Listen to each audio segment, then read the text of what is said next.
नित्यं जनन जलनिधेर्भङ्गिनः पारदृष्ट्वा पर्वापर्याविरुद्धं वचनमनुपमं निष्कलङ्कं यदीयं तं वन्दे साधुवन्द्यं सकलगुणनिधिं प्रस्तुतोषधविशस्तं बुद्धं वा वर्धमानं शतदलनिलयं केशवं वा शिवं वा केशवं वा शिवं वा केशवं वा शिवं वा।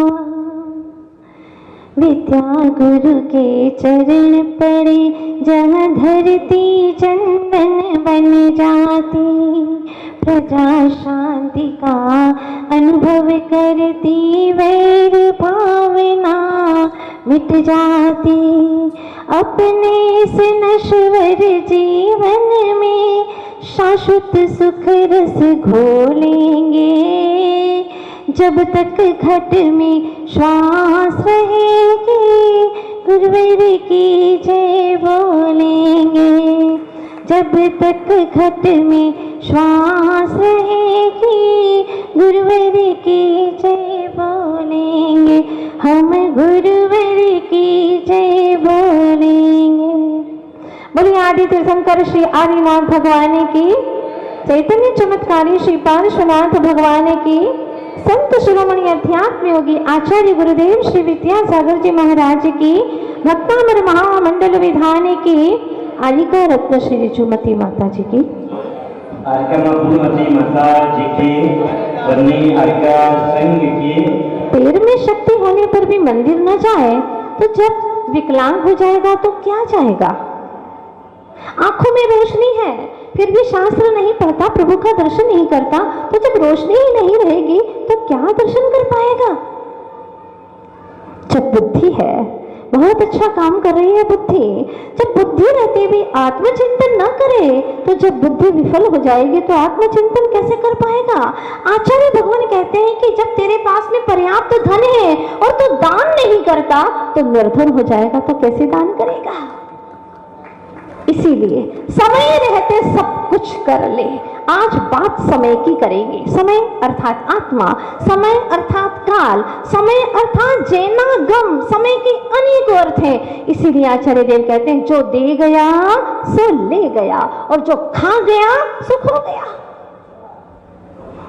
आचार्य भगवान कहते हैं कि भोगो इतना जितने से काम चल जाए और जोड़ो इतना जो तुम्हारे साथ में जाए। बहुत महत्वपूर्ण बात कही, जोड़ो वो जो तुम्हारे साथ में जाए। बहुत मुश्किल होती है ये बातें, सब कुछ जानते हैं कि एक भी कोड़ी यहां से लेकर के नहीं जाना है, परमाणु एक भी लेकर के नहीं जाना है, शरीर यहीं पर जल करके खाक हो जाएगा। लेकिन इसके बावजूद भी जोड़े जा रहे हैं, संचय करे जा रहे हैं।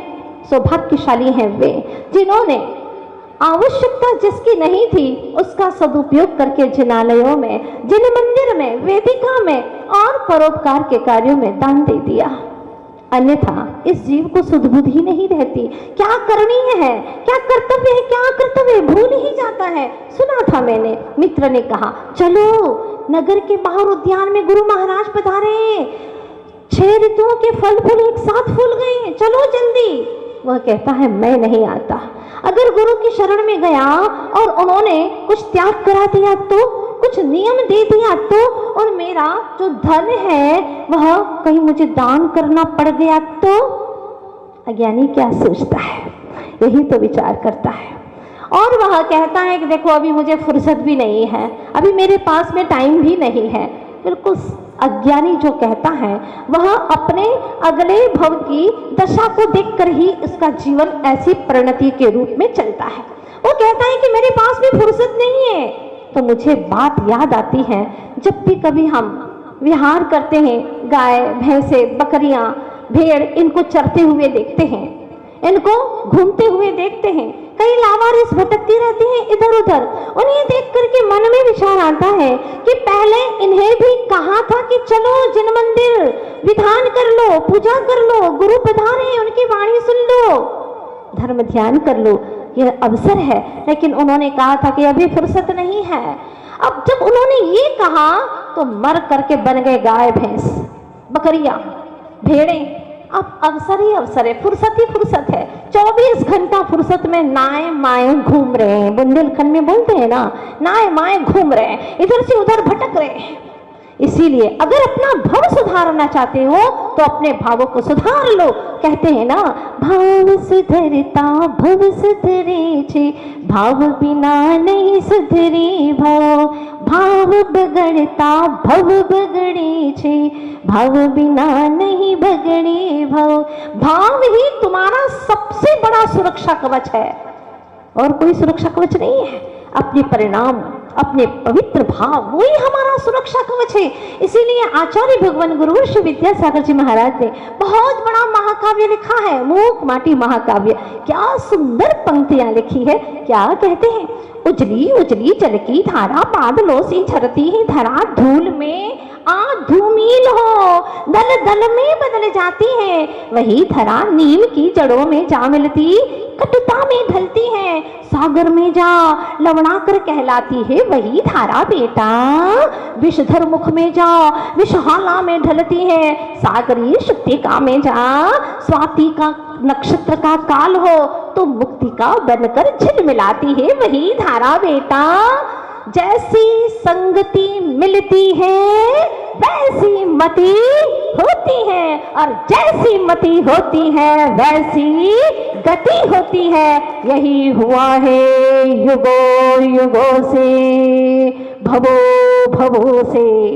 ये पंक्ति आचार्य भगवान लिखते हैं। इसीलिए सत्संग करो, सत्संगति करो, इससे सन्मति प्राप्त होगी, कहीं और से नहीं, हमारे ही विचारों के परिवर्तन से। लेकिन कभी भी झूठ व्यक्ति गुरु के पास जाना नहीं चाहता। जैसे कि ऊंट कभी पहाड़ के पास जाना नहीं चाहता, वो ये सोचता है कि मेरे से ऊंचा और कौन हो सकता है, उसे पहाड़ को देखना ही अच्छा नहीं लगता, वह भी कहता है मैं नहीं जाऊंगा।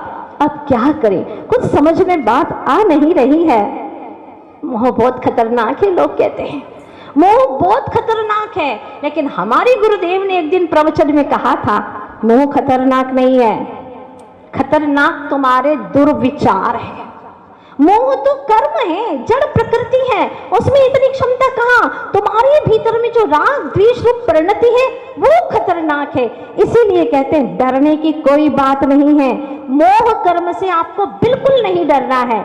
क्योंकि ध्यान से सुनिएगा, क्योंकि कर्म परिवार में सबसे बूढ़ा सदस्य है मोह। कर्म परिवार में सबसे बूढ़ा सदस्य है मोह। और बूढ़े का क्या, कब सलट जाए कब चला जाए कोई भरोसा नहीं है। एक आत्म तत्व के और सन्मुख दृष्टि की और भेद ज्ञान के बलपूर्वक आत्म तत्व अलग और अनात्मा पर तत्व अलग, ये जैसी ही अनुभूति हुई कि दर्शन मोह के 3 टुकड़े हो जाते हैं। वाह, क्या निजान अनुभूति की महिमा है, ये है महिमा। इसलिए मोह से मत डरो। आचार्य भगवान कहते हैं कि तुम्हें मोह से डरने की कोई आवश्यकता नहीं है। अभी भगवान की भक्ति करो, गुरु की भक्ति करो, षड आवश्यक करो, अपने कार्य करते जाओ, अपने परिणामों को निर्मल बनाते जाओ। ये मत देखो कि कौन क्या कर रहा है। लोगों के गुणों की ओर दृष्टिपात करो, दोषों की ओर दृष्टिपात मत करो। क्योंकि जो भगवान की भक्ति में डूबता है, जो गुरु की भक्ति में डूबता है, कहते हैं ना, डूबा जो तेरी भक्ति में भव सिंधु से वो तर गया, इस पार बैठा रह गया, जो डूबने से डर गया, डूबा जो प्रभु की भक्ति में। अब कितने लोग प्रभु की भक्ति में डूब रहे हैं, ये नहीं सोच रहे कि हमारा समय व्यर्थ जा रहा है। अगर आप 50,000 रुपये का 10 ग्राम सोना खरीद करके लाते हैं तो कभी ये सोचते हैं कि हमारा पैसा बेकार गया? नहीं सोचते हैं ना। उसी प्रकार से अगर आपने 3 घंटे का सदुपयोग किया है और अपने उपयोग को प्रभु के गुणों में लगाया है, समझ लेना वो 3 घंटे तुम्हारे जन्म जरा और मृत्यु का विनाश करने वाले हैं। अद्भुत क्षण है वो तुम्हारे जीवन के, और जीवन भर उपयोग को भटकाया है। तो आचार्य भगवत कहते हैं अगर उपयोग को तुम जगत की ओर ले जाओगे तो भिखारी बन जाओगे, जगत की ओर भटकाओगे तो भिखारी बन जाओगे, और प्रभु की ओर ले जाओगे तो सच्चे भक्त बन करके एक दिन स्वयं भगवान बन जाओगे। ये क्षण है, ये अवसर है हमारे जीवन में। आप लोग भूले तो नहीं है ना, वो मित्र ने कहा था कि चलो चलो गुरुजी पधारे हैं, लेकिन वो जाने को तैयार नहीं है। उसने कहा चलो मैं वचन देता हूँ गुरु महाराज तुम्हें कुछ नियम नहीं देंगे, अब तो चलो। बड़ी मुश्किल से तैयार हो गया और वह गुरु के पास में जाता है। हमारे गुरुवर तो ऐसे हैं जो देते हैं पता ही नहीं चलता दुनिया को कि क्या दिया है। हमारे मन से पूछो, सारी दुनिया में परिचय प्राप्त करके हमने वो नहीं पाया जो गुरुदेव की शरण में आकर के पाया है। अनंत काल से इस भटकती आत्मा को निज चेतना से मिला दिया गुरुदेव ने। क्या है आत्म तत्व, क्या है आनंद, क्या तेरा स्वरूप है, ये गुरुदेव ने दिया है। तो 3 लोक की दौलत फीकी पड़ती है जब गुरुदेव के उपकार की ओर दृष्टिपात करते हैं। उन्होंने वो दिया है जो अनंत काल से भटकती आत्माओं को किसी की शरण में नहीं मिला, वो गुरु की शरण में आकर के मिल गया। और वो स्थान यही है बड़े बाबा का। दीक्षा के 18 दिन पूर्व गुरुदेव ने बुला करके कहा मैंने सोच लिया है दीक्षा के लिए। हाथ जोड़ करके कहा गुरुदेव जीवन आपको समर्पित किया है, आप जाने क्या करना है। ये तो पाषाण है, अब शिल्पी आप है, आप देखें इसकी योग्यता क्या है। और गुरुदेव ने बड़े बाबा की शरण में अपने पवित्र कर कमलों से जब दीक्षा के संस्कार दिए थे, वो क्षण को इस भव के अंतिम समय तक तो कभी भुलाया नहीं जा सकता। वो एक अद्भुत उपहार जिसकी मुझे खोज थी, और अब यही भावना करती हूँ कि हे गुरुवर अगले भव में आपकी शरण में यह जीव मुनि बने और शुद्धोपयोगी भावलिंगी बन करके अपने स्वरूप में विचरण करे।